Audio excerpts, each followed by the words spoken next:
Hi అందరూ నమస్తే, welcome to our channel. ఈ రోజున్న సర్పంచ్ ఎలక్షన్స్ కొలిక్కి వచ్చే అవకాశం ఉండదు, ఎప్పుడు డేట్ ఫిక్స్ చేస్తారని. సో మొత్తానికి సర్పంచ్ ఎలక్షన్స్ మాత్రం దగ్గరలో ఉన్నట్టుగా తెలుస్తుంది.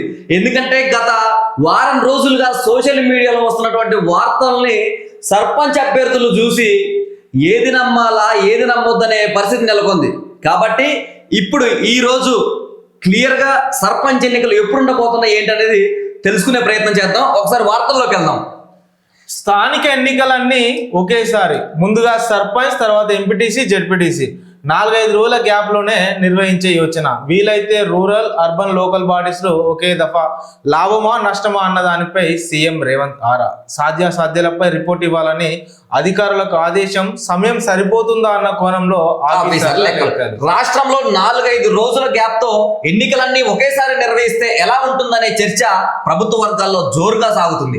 ముందుగా సర్పంచ్, 4-5 రోజుల తర్వాత ఎంపీటీసీ, జెడ్పీటీసీ, అవి ముగిసిన వెంటనే మున్సిపల్ ఎలక్షన్స్ పెడితే ఎలా ఉంటుందనే కోణంలో ప్రభుత్వం ఆరా తీస్తున్నట్టు తెలుస్తుంది. ఈ ఎలక్షన్స్ కనుక అన్ని ఒకేసారి పెడితే ఎలా ఉంటుందంటే కాంగ్రెస్ పార్టీకి అతిపెద్ద దెబ్బ. గత ఈ 130 సంవత్సరాల్లో దేశంలోనే ఎక్కడ పడకున్నంతగా తెలంగాణ రాష్ట్రంలో పడే అవకాశం ఉంది. ఎందుకంటే ఇక్కడ మీరు రైతు భరోసా, రైతు బంధులు, రైతుల అకౌంట్లకి ఇంకా పడక ముందుకే మీరు ఎలక్షన్స్ పెడితే మాత్రం మీకు మాత్రం గట్టినే కాసుకొని కూర్చున్నారు రైతులు. తెలిసింది. వీలైతే రూరల్, అర్బన్, లోకల్ బాడీస్ ఒకేసారి నిర్వహిస్తే ఎలా ఉంటుందోనని సైతం లెక్కలు వేస్తున్న ప్రచారం జరుగుతుంది. 13 నెలలుగా గ్రామ పంచాయతీల్లో స్పెషల్ ఆఫీసర్ల పాలన సాగుతుంది. మండల, జిల్లా పరిషత్తులు సైతం 9 నెలలుగా ప్రత్యేక అధికారుల పర్యవేక్షణలో పనిచేస్తున్నారు. ఈ నెల 27 నుంచి స్టేట్లోనే 128 మున్సిపాలిటీల పాలన పగ్గాలు కూడా స్పెషల్ ఆఫీసర్ల చేతిలోకి వెళ్ళాయి. వీటన్నింటినీ ఒకేసారి పోలింగ్ నిర్వహిస్తే ఎలా ఉంటుందనే కోణంలో సర్కార్ ఆలోచన చేస్తున్నట్టు తెలుస్తుంది. వాస్తవానికి కాంగ్రెస్ ప్రభుత్వం చేయొచ్చు ఈ ఎలక్షన్స్ అన్ని. సర్పంచ్ అయిపోగానే ఎంపీటీసీ, తర్వాత మళ్ళీ ఎంబడే జెడ్పీటీసీ, తర్వాత ఈ మళ్ళీ లోకల్ బాడీస్ ఎలక్షన్స్, తర్వాత ఈ మున్సిపల్ ఎలక్షన్స్ కూడా చేయొచ్చు. కానీ ఇక్కడ ఏంటంటనా, వాస్తవానికి ఇవన్నీ చేయొచ్చు.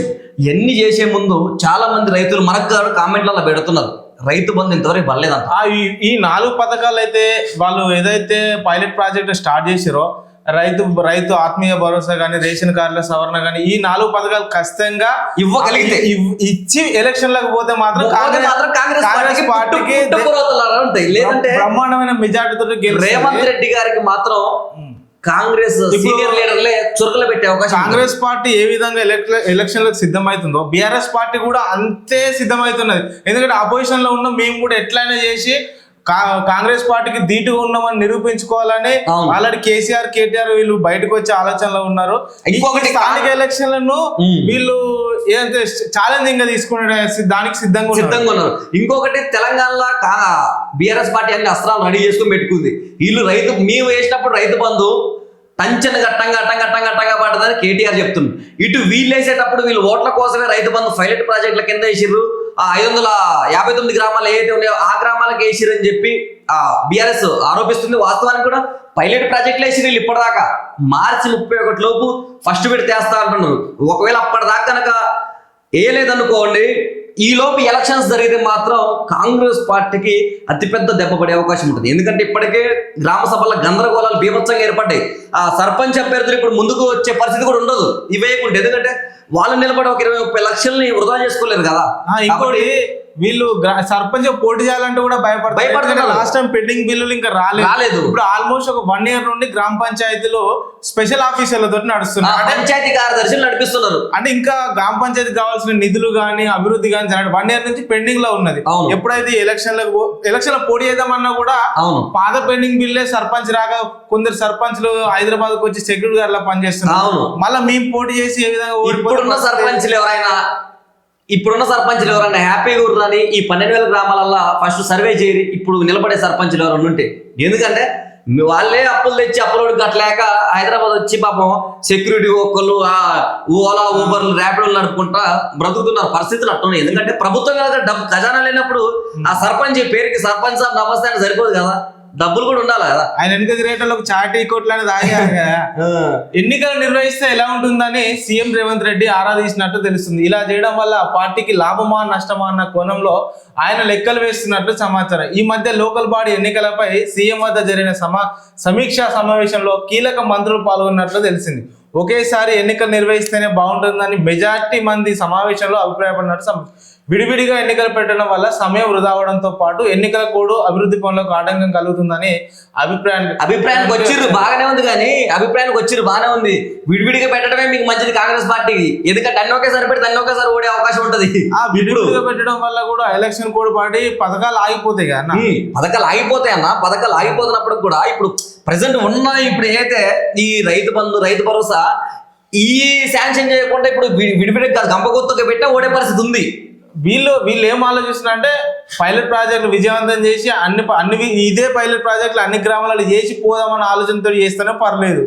లేదు ఇదే పైలట్ ప్రాజెక్టులతో పోతామంటే కొంచెం ఎదురు దెబ్బ తినాల్సింది. ఎదురు దెబ్బలు బీభత్సంగా తినాల్సి ఉంటుంది. ఎందుకంటే ఇప్పుడు గ్రామ సభలు పెట్టి పెద్ద లొల్లులు క్రియేట్ చేసి సర్పంచ్ ఎలక్షన్లు ఉన్నాయి, జెడ్పీటీసీలు ఉన్నాయి, ఎంపీటీసీలు ఉన్నాయి, జెడ్పీ చైర్మన్లు ఉన్నాయి. అవును, ముందు సర్పంచ్ ఎన్నికలు ముందుగా రాష్ట్ర వ్యాప్తంగా 3 దశల్లో సర్పంచ్ ఎన్నికలు నిర్వహించాలని ప్రభుత్వం భావిస్తుంది. ఈ ప్రక్రియ పూర్తి కావడానికి ఎన్నికల షెడ్యూల్ విడుదల నుంచి గరిష్టంగా 21 రోజుల సమయం సరిపోతుందని అధికారులు అంచనా వేశారు. అయితే సర్పంచ్ వార్డు మెంబర్లకు పోలింగ్ జరిగిన రోజే సాయంత్రం ఫలితాలు ప్రకటించాల్సి ఉంటుంది. అందుకని ముందు సర్పంచ్ ఎన్నికల ప్రక్రియ పూర్తి చేయాలని నిర్ణయానికి వచ్చినట్టు తెలుస్తుంది. వాస్తవానికి 21 రోజులు పడుతుంది, మాకు సమయం పడుతుంది ఈ సర్పంచ్ ఎన్నికల్ని సెటిల్ చేయడానికి అని చెప్పి అధికారులు సీఎం ఆదేశం ఇవ్వడం జరిగింది. అయితే వాస్తవానికి ఇవ్వచ్చు ఆ అధికారులకి 21 రోజులే పడుతుంది, ఏది వాళ్ళ దగ్గరికి వచ్చినప్పటి నుంచి. కానీ దీని వెనక అసలు ఈ ఎలక్షన్స్ 2025 సర్పంచ్ ఎన్నికలకి కొంచెం ఎంత అడ్డొచ్చి పడ్డదంటే ఇటు పక్క బీసీ రిజర్వేషన్స్, ఎస్సీ రిజర్వేషన్ల కోసం పోరాడుతున్నారు, ఎస్సీ సభలు పెట్టుకుంటున్నారు. ఇవన్నీ చూస్తే పరిస్థితులు చాలా గందరగోళంగానే ఉన్నాయి. ఎమ్మెల్యే ఎలక్షన్ల కంటే రసవత్తరంగా జరుగుతాయి. మామూలు సర్పంచ్ పోటీ చేయాలంటే సర్పంచ్ ఆయన దార్కారు, ఊర్ల దార్కారు కాబట్టి దుడ్లు గట్టిగానే ఉండాలి. దుడ్లు గట్టిగా ఉండాలి. ఎంపీటీసీ, జెడ్పీటీసీ, మున్సిపల్ ఎన్నికలు, సర్పంచ్ ఎన్నికలకు షెడ్యూల్ ఇచ్చిన వారం రోజుల తర్వాతనే తేడాతో ఎంపీటీసీ, జెడ్పీటీసీ ఎన్నికలకు షెడ్యూల్ ప్రకటించే విధంగా క్యాలెండర్ తయారు చేయాలని అధికారులు భావిస్తున్నట్టు తెలుస్తుంది. ఎంపీటీసీ, జెడ్పీటీసీ ఎన్నికలు ముగిసిన 4-5 రోజుల తేడాతో మున్సిపాలిటీలకు షెడ్యూల్ ఇచ్చే విధంగా ప్లాన్ చేస్తున్నట్లు సమాచారం. అయితే జెడ్పీటీసీ ఎన్నికలు షెడ్యూల్ ప్రకటించే విధంగా క్యాలెండర్ తయారు చేయాలని అధికారులు భావిస్తున్నట్టు తెలుస్తుంది. ఎంపీటీసీ, జెడ్పీటీసీ ఎన్నికలు ముగిసిన 4-5 రోజులతోనే ఈ అన్ని ఎలక్షన్లు కూడా సర్పంచ్ ఎలక్షన్లతో ముడిపడి ఉన్నాయి. వాస్తవానికి సర్పంచ్ ఎన్నికలు ఎందుకు ఫస్ట్ పెడుతున్నారంటే ఇక్కడ వచ్చిన రిజల్ట్ బట్టి ఈ రైతు బంధు రిలీజ్ చేసిన తర్వాత ఎలక్షన్స్ కి మున్సిపాలిటీగా జెడ్పీటీసీ గానీ వెళ్ళే అవకాశం కాంగ్రెస్ పార్టీలో క్లియర్ గా కనపడుతుంది. దానిలో డౌట్, ఇంకెవరు డౌట్ పడ్డా కూడా వాళ్ళు భ్రమలో బతుకుతున్నట్టే లెక్క. దీంతో సమయం కలిసి వస్తుందనే భావనలో ప్రభుత్వం ఉన్నట్లు తెలుస్తుంది. అయితే ఆ మేరకు జిల్లా యంత్రాంగం పనిచేస్తుందా లేదా అనే అనుమానాలు వ్యక్తం అవుతున్నాయి. అధికారులను సమిష్టిగా ఎన్నికల నిర్వహణపై దృష్టి పెడితే అనుకున్న రీతిలో పని పూర్తి చేయొచ్చని సీనియర్ ఐఏఎస్లు అభిప్రాయపడినట్లు తెలుస్తుంది. ఇప్పుడు కలెక్టర్లకు కూడా ఇబ్బంది ఈ ఎలక్షన్ నిర్వహించాల్సిందే. అవును, హోల్డింగ్ లో ఎంపీటీసీ, జెడ్పీటీసీ రిజల్ట్ ఒకే రోజు అటు ఎంపీటీసీ, జెడ్పీటీసీలకు ఇటు మున్సిపాలిటీలకు ఎన్నికలు జరిగితే అన్నింటికీ ఒకే రోజు ఓట్లు లెక్కించి ఫలితాలు ప్రకటిస్తారు. అలా కాకుండా ముందుగా గ్రామీణ స్థానిక సంస్థలకు ఎన్నికలు జరిగితే వాటికి ఫలితాలు ప్రకటించకుండా పెండింగ్ లో పెడతారు. అయితే మున్సిపల్ ఎన్నికలు ముగిసిన తర్వాతే అన్నింటికీ ఒకేసారి రిజల్ట్ ప్రకటించే యోచనలో ఎన్నికల సంఘం ఉంటుందని తెలుస్తుంది. వాస్తవానికి ఎందుకంటే ఇక్కడ సర్పంచ్ ఎన్నికలు కంప్లీట్ అయితే మొత్తం తెలంగాణ రాష్ట్రంలో రాజకీయాలు మలుపు తిరుగుతాయి. ఇప్పటిదాకా ఆయకట్టను పడుకోనున్న పార్టీలన్నీ కూడా లేచి పై ఎత్తులు ఉంటాయి. ఈ మామూలుగా ఉండదు. ఇక ఈ ప్రచారం పొద్దున లేస్తే గడప ప్రచారం, సాయంత్రం ప్రచారం, ఓ నెల రోజులు మాత్రం గ్రామాలలో సందడిగా ఉంటుంది. అద్భుతమైన వారిది సమయం సరిపోతుందా? మార్చి 21 నుంచి 10వ తరగతి పరీక్షలు ప్రారంభంగా ఉన్నాయి.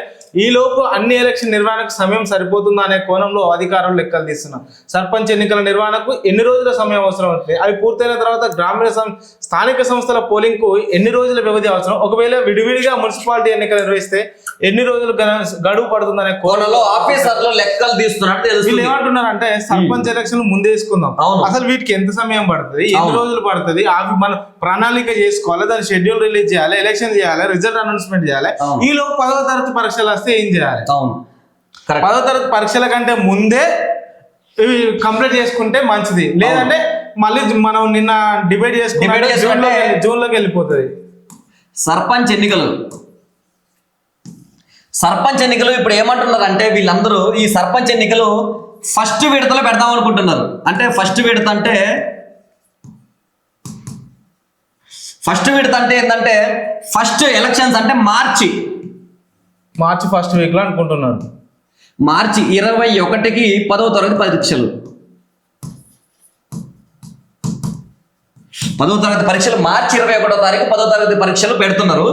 అయితే ఈ గ్యాప్ లో ఫస్ట్ సర్పంచ్ ఎలక్షన్స్ ని కంప్లీట్ చేద్దాం ఫస్ట్ విడతలో అంటే మార్చి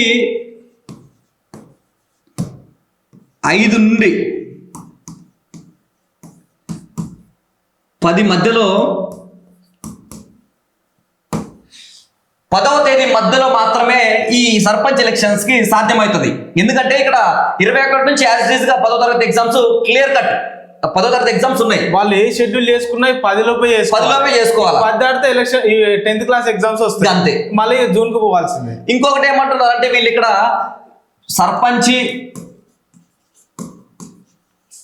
సర్పంచ్ ఎంపీటీసీ జెడ్పీటీసీ మున్సిపల్ ఈ మున్సిపల్ మనకు కొన్ని కొత్తగా మున్సిపల్ ఈ 4 ఎలక్షన్స్ ఒకేసారి పెడదాం అనుకుంటున్నాను. ఒకేసారి పెడితే ఇవన్నీ ఎప్పటిలోపు కంప్లీట్ కావాలి? మార్చి 10 లోపు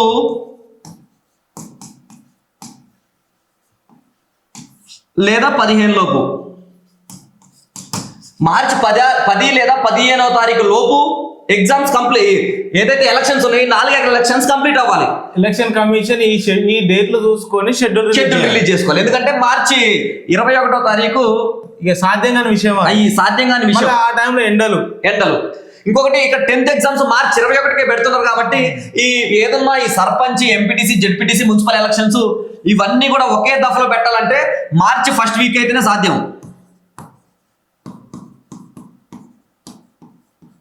మార్చి ఫస్ట్ వీక్ లో మాత్రమే సాధ్యమది. అయితే ఇదంతా ఒక ఎత్తు. సరే, ఈ ఎలక్షన్స్ పెడతారు, సర్పంచ్ ఫస్ట్ అయిపోద్ది, ఫస్ట్ అయిపోయిన తర్వాత ఎంపీటీసీ జెడ్పీటీసీ మున్సిపల్ ఎలక్షన్స్ అన్ని ఎలక్షన్స్ కూడా ఒకే దఫలో పెడితే మనకు ఊకుకి ఎన్నికలు కూడా పెట్టుకోవాల్సిన అవసరం ఉండదని చెప్పి కాంగ్రెస్ ప్రభుత్వం భావిస్తున్నట్టు తెలుస్తుంది. ఈ ఒకేసారి చేస్తే సమయం సరిపోతుందా లేదా? మళ్ళీ ఇంకొకటి, ఇప్పుడు ఇక్కడ అధికారులకు కూడా ఒత్తిడే. మొత్తం ఈ 4 ఎలక్షన్స్ ఒకేసారి పెట్టాలంటే అధికారులకు కూడా సవాళ్ళే కదా. అధికారులు ఏమంటున్నారు, ఇదంతా ఇప్పుడు సర్పంచ్ ఎలక్షన్స్ ప్రక్రియ మొత్తం కూడా 21 రోజుల్లో పూర్తి చేస్తాం, మేము ఈ తుది జాబితాను తీసి పూర్తి చేస్తామని చెప్పి వాళ్ళు చెప్పడం జరుగుతుంది. ఇప్పుడు ప్రెసెంట్ ఏం జరుగుతుంది, అధికారులు ఎవరైతే ఉన్నారో పాత ఓట్లని కొన్ని అటు ఇటు మార్చినవి ఉంటాయి కదా, అవి తీసేస్తున్నారు, డిలీట్ చేస్తున్నారు. తర్వాత కొత్త ఓట్లు ఎక్కించే కార్యక్రమం ఇప్పుడు చేపడుతున్నారు. కొంతమంది ఓటర్లు చనిపోయిన వాళ్ళు పెళ్ళై వేరే ఊర్లో కొందరు ఈ ఊరికి వచ్చిన వాళ్ళు ఉంటారు. కాబట్టి వాళ్ళ ఓటర్ లిస్ట్ కూడా ఒకసారి చెక్ చేసుకోవాల్సి ఉంటుంది. ఎలక్షన్ కమిషన్ కి ఇప్పుడు అది పెద్ద సవాల్. ఇంకా దొంగ ఓట్లు, బోగస్ ఓట్లు ఉంటాయి, ఇవన్నీ ఉంటాయి. ఇప్పుడు కాంగ్రెస్ పార్టీకి అతిపెద్ద సమస్య ఏమొచ్చి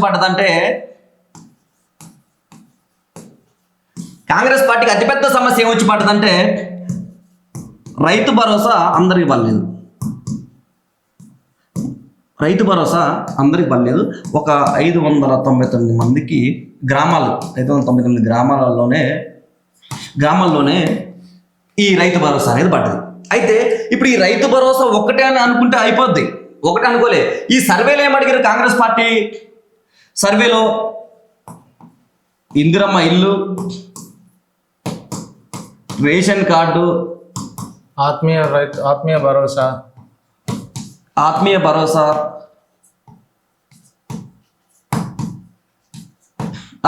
రైతు భరోసా. ఈ కాంగ్రెస్ పార్టీ ఈ 4 హామీలని మేము నెరవేరుస్తాము. ఫస్ట్ విడతలో చాలా మందికి ఇద్దాం అనుకున్నారు, కానీ వాస్తవానికి ఇక్కడ డబ్బులు లేక పార్టీ దగ్గర దొడ్లు నిండి లేవు. ఇప్పుడు కేసీఆర్ చేసిన అప్పులు వాటికి ఇంట్రెస్ట్ కట్టాలి, కొత్త అప్పులు తేవాలి, కొత్త అప్పులకి ఇంట్రెస్ట్ కట్టాలి, పాలన చేయాలి. చాలా అంటే వీళ్ళు తీసుకున్నదే అప్పుల నుండి రాష్ట్రాన్ని తీసుకున్నారు. వాస్తవానికి కూడా అప్పుల నుంచి రాష్ట్రం తీసుకున్నప్పటికీ ఇన్ని హామీలు ఇవ్వాల్సిన అవసరం లేదు. అప్పుడు ఇచ్చినప్పటికీ అప్పుడు గెలవాలి కదా, అప్పుడు ఏం తెలియదు. ఇప్పుడు రైతు భరోసా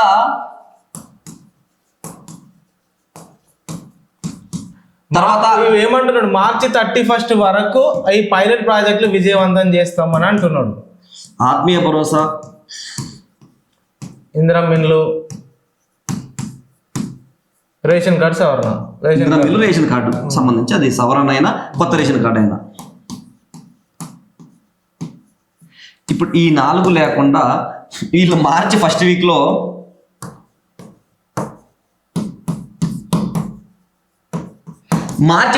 ఈ 4 పథకాలు లేకుండా మార్చి ఫస్ట్ వీక్లో ఎలక్షన్స్ పోతే సర్పంచ్లు ఇబ్బంది పడాల్సి వస్తుంది, జెడ్పీటీసీలు ఇబ్బంది పడాల్సి వస్తుంది, తర్వాత మున్సిపల్లో ఇబ్బంది పడాల్సి వస్తుంది, తర్వాత ఎంపీటీసీలో ఇబ్బంది పడాల్సి వస్తుంది. ఇవన్నీ కాంగ్రెస్ పార్టీ అనుకున్నటువంటి సవాళ్ళు.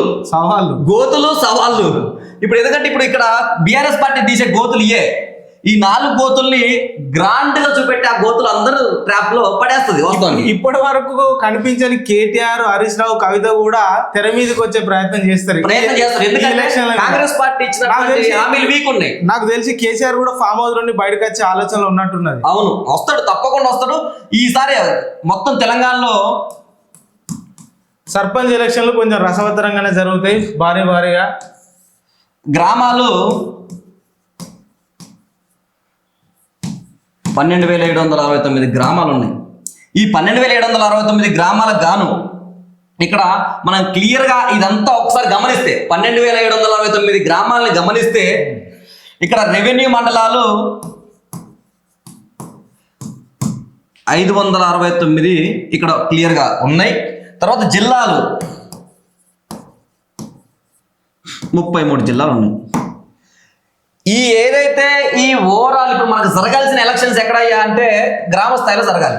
గ్రామ స్థాయి అంటే 12,769 గ్రామాలలో ఎలక్షన్స్ జరగాల్సి ఉంది, సర్పంచ్ ఎలక్షన్స్. వీటికి ఇప్పుడు ఈ సమయం సందర్భం ఏంటి, అసలు ఈ సమయం సరిపోతుందా, ఎలక్షన్స్ కి సందర్భం సరిపోతుందా, అధికారులు ఎందుకు 21 రోజుల్లోనే మేము ఇది మొత్తం కంప్లీట్ చేస్తాం, సర్పంచ్ ఎన్నికలకి ప్రక్రియ అంతా పూర్తి చేస్తామని ఎందుకు అంటున్నారంటే కాంగ్రెస్ పార్టీ ఆ మార్చి 31 ఏదైతే పెట్టిందో ఈలోపు నేను అనుకుంటున్నది ఏంటంటే ఫిబ్రవరి ఎండింగ్ నుంచి మార్చి 2nd వీక్ వరకు సెకండ్ విడత రైతు భరోసా పడే అవకాశం ఉంది అనుకుంటున్నా.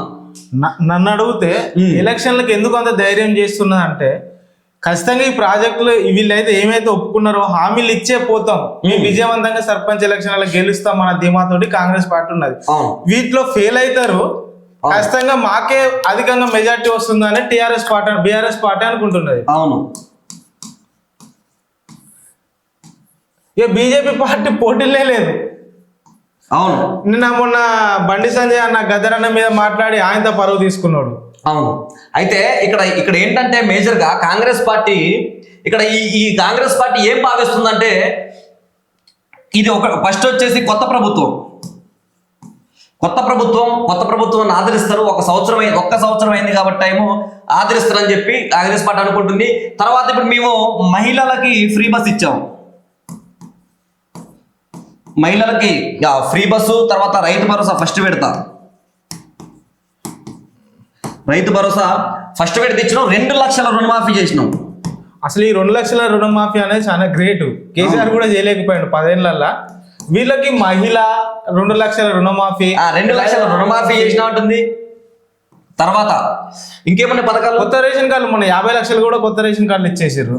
కొత్త రేషన్ కార్డులు ఇప్పుడు కొత్తగా ఎప్పటి నుంచో 10 ఏళ్ళ నుంచి చూసే వాళ్ళకి అందినట్టుగా ఇలాంటికి సంబంధించి ప్రతి అస్త్రాన్ని తర్వాత మార్చి 31 లోపు మీకు ఇవన్నీ మేము అరేంజ్ చేస్తాం కదా, మిగతా ఈ 4 పథకాలు కూడా అరేంజ్ చేస్తాం, ఇంద్రం మిల్లులు కూడా అరేంజ్ చేస్తామని చెప్పి ఇంద్రం మిల్లు కూడా ఏ టెక్నాలజీ తీసుకొచ్చినాం అని చెప్పేసి పొంగులేటి గారు చెప్పడం ఇందిరా జరుగుతుంది. మిల్లాలో ఏఐ టెక్నాలజీ కూడా యూజ్ చేస్తున్నారు. వీళ్ళు ఫ్రాడింగ్ కూడా వీళ్ళకి ఇది ఉంది. ఫ్రాడింగ్ కూడా జరగదు. ఏఐ టెక్నాలజీ వాళ్ళు యూజ్ చేస్తున్నారు. వీళ్ళకి ఈ పథకాలకి వీళ్ళు ఈ అన్నిటిని ముందుకు పెట్టుకొని ఎలక్షన్స్ పోదాం అనుకుంటున్నారు. ఇప్పుడు బీఆర్ఎస్ పార్టీ ఏం చేస్తుందంటే ఇందిరమ్మ ఇల్లు రాలేదు, ఇందిరమ్మ ఇల్లు రాలేదు, తర్వాత 460 హామీలు ఇచ్చిర్రు మీరు, అవి నెరవేర్చలేదు. 460 హామీలు మీరు మేనిఫెస్టోగా మా దగ్గర మేనిఫెస్టో విడుదల చేస్తూ ఇచ్చిర్రు, మీరు వీటిని అమలు చేయలేకపోయారు, మీరు పనికి రాకుండా పోయారు అని చెప్పి కాంగ్రెస్ పార్టీ విమర్శించడం జరుగుతుంది. ఆ తర్వాత రైతు ఆత్మహత్యలు చేసుకుంటున్నారని చెప్పి రైతులు ఆత్మహత్యలు చేసుకుంటున్నారు. మీ హయాంలో ఆత్మహత్యలు చేసుకుంటున్నారు కాబట్టి మీరు రైతు భరోసా అయినందుకే ఆత్మహత్యలు చేసుకుంటున్నారు అని చెప్పి ఇక్కడ ఈ లింక్ పెట్టి ఈ లింకులతో ముందుకు పోయే అవకాశం ఉంటుంది. తర్వాత ఇక్కడ మిగతా ఏవైతే ఉన్నాయి, ఇప్పుడు కొత్త రేషన్ కార్డులు కూడా కొంతమందికి రాలేదని చెప్పేసి వాళ్ళు ఆరోపిస్తారు. ఖచ్చితంగా ఇంకొక అతిపెద్ద రాష్ట్రం ఏంటంటే గ్రామ స్థాయిలో దావోసు రేవంత్ రెడ్డి ఫస్ట్ సారి పోయినప్పుడు 40,000 కోట్లు తెస్తా అన్నాడు. ఆ 40,000 కోట్లు ఎక్కడ ఉన్నాయి? 40,000 కోట్లు నువ్వు 40,000 కోట్లు ఫస్ట్ సారి పోయినప్పుడు 40,000 కోట్లు తెస్తా అన్నావు. ఆ 40,000 కోట్లే ఇంతవరకు రాలేదు. ఈ సెకండ్ సారి నువ్వు దావోసు పోతే 1,78,000 కోట్లని నీకు ఎలా సాధ్యమైతే? నీ వల్ల అవ్వని పంచాయతీ నువ్వన్నీ మేము జనాల అభ్యున్నతకి మేము డబ్బులు ఇస్తే నువ్వు ప్రతి ఒక్కటి కూడా అబద్ధాలు చెప్తున్నావు అని చెప్పి ఖండాలుగా నరుక్కుంటూ వస్తున్నాడు. రాజకీయంగా కాంగ్రెస్ పార్టీ కూడా దావోస్ కు వెళ్ళిన ప్రతి రూపాయి లెక్కలలో చూపెట్టింది. వీళ్ళు బీఆర్ఎస్ వాళ్ళు 10 ఏళ్లలో దావోస్ నుంచి రూపాయి పెట్టుబడి తీసుకురాలి. వీళ్ళు 10 ఏళ్లలో చేసిన దావోస్ నుండి తెచ్చుకొచ్చింది 0. సో ఈ 1,78,000 కోట్లు మీరు తేలేరు, మీ వల్ల అవ్వదు, మీకు చేతగాని ప్రభుత్వం అని చెప్పి కేటీఆర్ మాట్లాడటం జరుగుతుంది. అయితే ఇప్పుడు ఇవన్నీ అడ్డు పెట్టుకొని తర్వాత ఇప్పుడు ఇచ్చిన హామీలు ఇవన్నా కూడా ఈ కాంగ్రెస్ బూటకం అని చెప్పేసి రైతులు ఆత్మహత్యలు చేసుకుంటున్నారు. రైతులు దుమ్ము తెచ్చిపోతున్నారు ఇంటి ముందు. మీరు నాట్లప్పుడు డబ్బులు ఇస్తే మీరు ఓట్లప్పుడు కూడా డబ్బులు ఇవ్వట్లేదు, ఇదేం దుర్మార్గం అని చెప్పి కేటీఆర్ అరుచుకోవడం జరుగుతుంది. సో ఇంకా ఈ రెండింటుంటే అసలు బీజేపీ ఇంద్రమ్మ పేరు పెడితే ఇల్లు లేవంటాడు ఒక ఆయన. అయితే ఇప్పుడు అసలు అది లెక్కనోనే లేదు. ఇప్పుడు గ్రామ స్థాయిలో బీజేపీ గెలిచే అవకాశమే లేదు అసలు ఎక్కడా కూడా. ఓటు బ్యాంకే లేదు గ్రామ స్థాయిలో.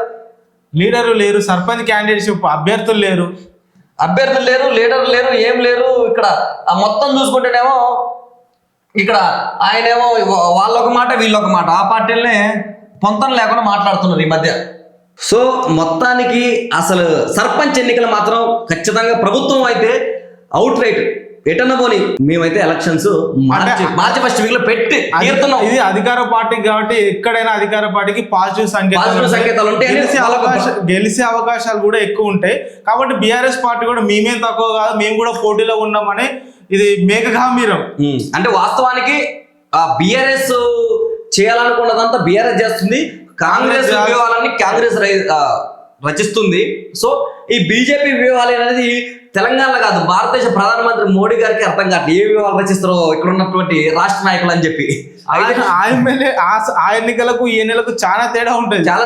గ్రామ పంచాయతీ ఎన్నికలు అంటే మామూలు ఉండదు. సో గ్రామ పంచాయతీ ఎన్నికలు అనేది ఊర్లో కొదమ సింహం ఎన్నికల లాగానే తెలంగాణ రాష్ట్రంలో హీట్ ఎక్కినాయి. కాబట్టి ప్రతి ఒక్కళ్ళు ఎవరైతే సర్పంచ్ అభ్యర్థులు ఉన్నారో మీరుగా మీ యొక్క కత్తులు నూరుకొని సిద్ధంగా పెట్టుకొని, ఎందుకంటే ఎలక్షన్స్ పోయే టైం వచ్చింది.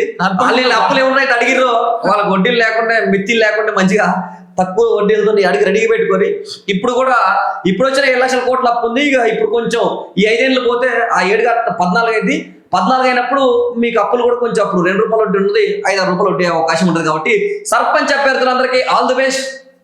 ఇప్పటి వరకు అందరూ చూస్తున్నారు మన వీడియోలు, కానీ కింద లైక్ కొట్టడం మర్చిపోతున్నారు అన్న. కామెంట్లు చేసే అంత ఓపిక ఉంది కానీ లైక్ కొట్టేంత ఓపిక లేదు. మీరు ప్రతి ఒక్కరు కూడా మన ఛానల్స్ని గట్టిగా మీరు సపోర్ట్ చేస్తే, మీ అభిప్రాయాలను కామెంట్ రూపంలో తెలియజేయండి. గట్టిగా మీరు సపోర్ట్ చేస్తే మేము ఇక్కడ నిలబడగలం. కాబట్టి ప్రతి ఒక్కళ్ళు మన ఛానల్ని ఆదరించాల్సిందిగా కోరుతున్నాం. Thank you.